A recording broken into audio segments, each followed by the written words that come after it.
Assalamualaikum warahmatullahi wabarakatuh. Baik, kembali lagi dengan saya. Pada video kali ini saya ingin menjelaskan tentang notifikasi. Nah, sekarang kita sudah masuk ke belajar notifikasi. Nah, di sini pertama-tama pastinya kita tambahin build features binding dengan true agar nanti binding kita bisa berjalan ya, berjalan dengan dan juga tampilan kita berjalan dengan efektif.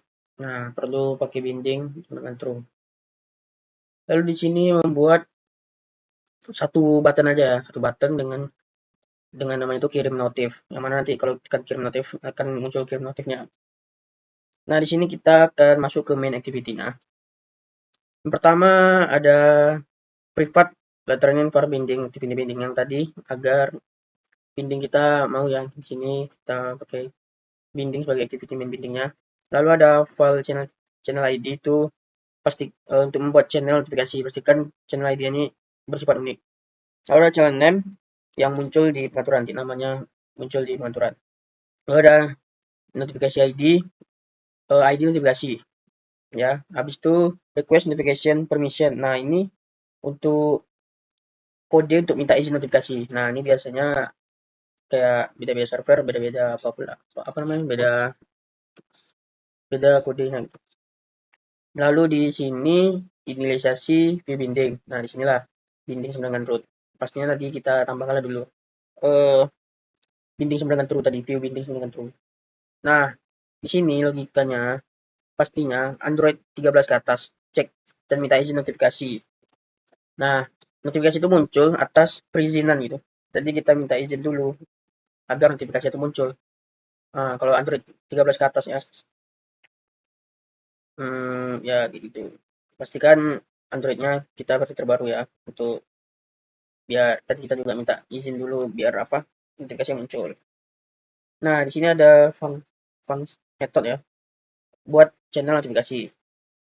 Nah, untuk ini intent buat main activity kalau notifikasi PCA ditekan. Kalau notifikasi itu ditekan, dia akan muncul lah notifikasinya di atas layar itu ya, menggunakan nih file intent dan lain-lain.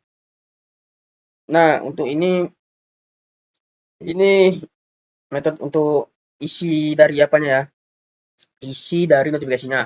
Kita set namanya itu boleh notifikasi, kita set teksnya, ini isi dari notifikasi kita, ini icon kecil yang muncul nanti, lalu ini prioritas tinggi biar muncul cepat, lalu ini aksi kalau notifikasi itu ditekan. Nah, di sini masuk ke binding BTN kirim. Nah, ini kan ada button kirim notifikasi mana aksi waktu button yang sudah kita buat tadi itu ditekan. Nah, di sini dia. Ini kalau Android 13 dan belum dapat izin tampilkan pesan. Ini dia. Ini pastikan Android 13 ya. Kalau kemarin jadi kalau pastikan versinya tuh sama agar tidak tertekan. Kalau beda-beda pasti ada yang pasti notifikasinya tuh nggak muncul dan harus ada perubahan. Nah, di sini. Nah, ini else ya jika belum dapat izin notifikasinya belum diberikan. Terus ini untuk notifikasinya mengirim ke sistem. Lalu ini ada function buat notifikasi. Ini wajib di Android 8 ke atas. Tadi kan 13. Ini adalah pentingnya notifikasi. Ini untuk tadi inisialisasi nama ID kan. Lalu yang ini untuk lampunya ya. Kalau lampu notifnya itu warna hijau. Lalu ini aktifkan lampu notifikasi untuk enable ini aktifkan lampu notifikasi. Untuk file manager ini untuk mendaftarkan channelnya ke sistem. Nah, notifikasi ini mengirim ke sistem. Nah, lanjut. Di sini saya ingin menjawab pertanyaan yang ada di modul ini ya. Yang pertama, apa fungsi method set priority notification compared priority high pada baris kode tersebut? Nah, dia yang ini nih.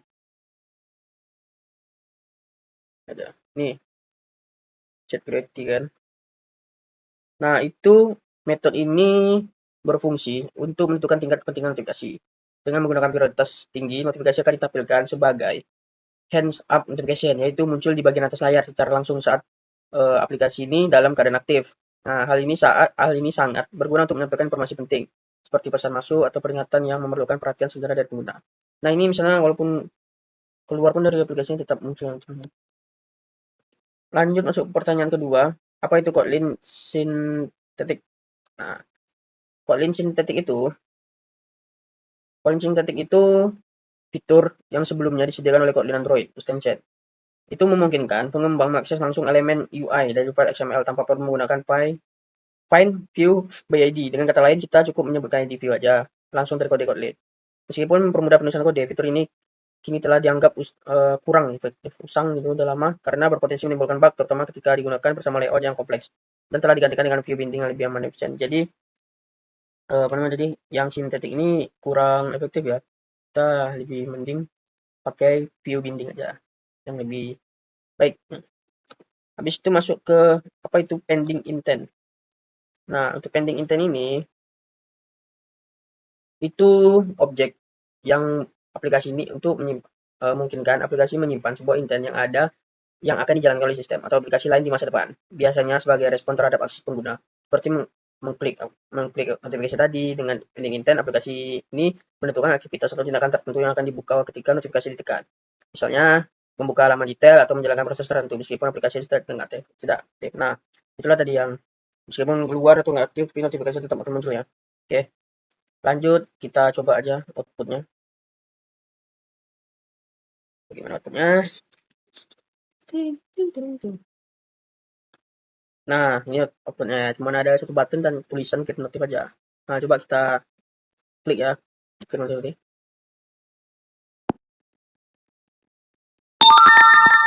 Nah, ada bunyinya dan ada pesan di atasnya nih ya. Nah, coba kita lihat dulu. Coba lagi. Oke. Nah, terkali. Nah, seperti itulah untuk notifikasi tentang belajar notifikasi, memunculkan notifikasi. Nah, selanjutnya kita akan membahas tentang alarm manager. Baik, nah di sini saya lanjut untuk belajar alarm managernya. Pertama pastinya kita tambahkanlah build features view binding true agar nanti activity main kita bisa ya.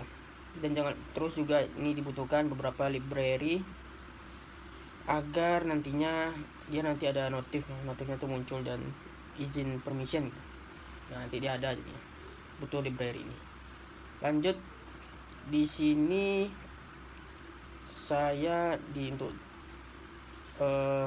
nah di sini di activity main-nya layout membuat dua buah button ya untuk set alarm dan set alarm berulang. Nah, langsung saja untuk logikanya dia ada di sini. Yang pertama di alarm service. Di sini pada pack ini pada kelas ini untuk kelas alarm service yang untuk menyetel alarm melalui alarm manager. Nah, di sini dia. Lalu private alarm manager mengambil instance alarm manager dari sistemnya. Habis itu ada function set alarm itu untuk menyetel alarm satu kali, alarm sekarang, jadi nanti dia setel satu kali. Lalu ini ada action untuk alarm satu kali, nanti alarmnya setelnya berbunyi satu kali aja. Lalu ada set alarm berulang, fungsi untuk menyetel alarm berulang selama mingguan. Itu ada nanti kan dia ada dua button tadi, ada set alarm untuk set ini dan set alarm berulang. Nanti dia pada misalnya set alarm jam segitu ada terus gitu di hari-hari kemudian jam segitu bunyi alarmnya. Lalu private fun get pending intent, membuat intent untuk mengirim broadcast ke alarm receiver. Nah, get random nih untuk agak request acak agar alarm tidak saling menimpa. Lalu pending intent flag current untuk update intent jika sudah ada. Lanjut private fun set alarm, menyetel alarm secara tepat dalam memberikan versi Android. Nah, disinilah kenapa saya memakai minjam laptop orang, karena pas di punya saya tuh nggak bisa gitu bang. Gimana bang? Di saya minjam punya orang bang, nggak tahu mungkin beda versi ya. Lalu kita membuat intens menuju alarm server menggunakan private fun dan mendapatkan private fun ini get random access tuh mendapatkan angka acak sebagai request code kita. Masuk ke ini dulu. Ini ada konstanta untuk mengatur dan mengidentifikasi alarm satu kali dan berulang melalui if intense. Kalau yang ini untuk menghasilkan angka di sini ya. harusnya ini dulu tadi, yang ini constants baru random, menghasilkan angka acak berbasis waktu dan increment klasik. Ini kayak bisa disetel lah angka untuk alarmnya. Lanjut ke sini.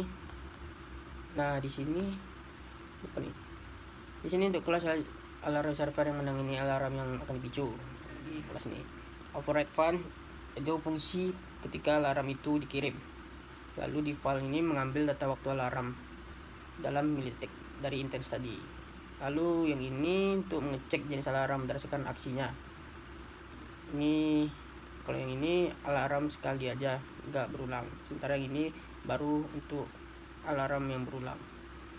Lalu di sini ada function private fun buat notifikasi. Fungsi ini membuat notifikasi menggunakan library notifikasi yang sudah kita cantumkan tadi ya di Gradle, tidak agar bisa terpanggil notifikasinya. Lalu private fun set berulang untuk Intel alarm berulang. Nah ini untuk yang berulangnya. Lalu fungsi ini untuk mengubahkan milidetik menjadi format tanggal dan waktu yang bisa dibaca menggunakan private fun konversi tanggal. Masuk ke main activity-nya. Di main activity ini pertama kita deklarasikan dulu lah view binding dan akses langsung ke komponen layout. Inilah gunanya yang build features view binding dengan true tadi, agar dia bisa akses langsung ke komponen layout. Lalu ada private return var instance dari alarm service untuk mengatur alarm. Lalu inisiasi view binding dan atur sebagai konten tampilan yang ini. Habis itu kita inisiasi alarmnya. Lalu ketika tombol alarm itu ditekan, dia akan menampilkan waktu. Jadi kita bisa atur menggunakan binding set alarm. Ini aksi klik button tuh ya. Lalu ini ketika tombol, nah kalau ini untuk alarm yang berulang. Lalu di sini untuk menampilkan data time, data date dan time, waktu yang dipilih dalam mails. Nah ini yang diketikkan tadi yang kita bisa memilih waktunya. Lalu ini untuk tampilannya, tampilkan. Ini tampilkan kalau yang tadi date, kalau ini waktunya. Nah ini dia, setelah waktu dipilih atur ke kalender panggil dengan times milis. Ini kalender, menit dan harinya, juga tahun dan bulannya. Oke, dan jangan lupa ini gunakan user permission agar notifikasinya tuh bisa, kadang beda-beda versi Android dia bisa tidak terpanggil ataupun enggak kebaca. Lalu alarm server ini agar notifikasinya tuh bisa dibaca dan tampil. Oke, langsung saja kita coba kan, kita arankan hasil jadinya.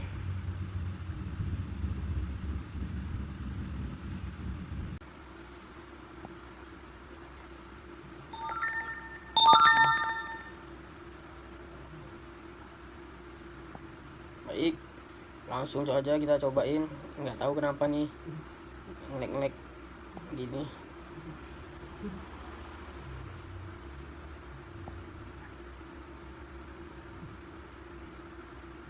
Oke, kita tunggu. Nggak tahu kenapa terjadinya kesalahan. Ini laptop udah panas juga nih. Harusnya kayak gini tadi, tapi kok pas di run nggak siap-siap.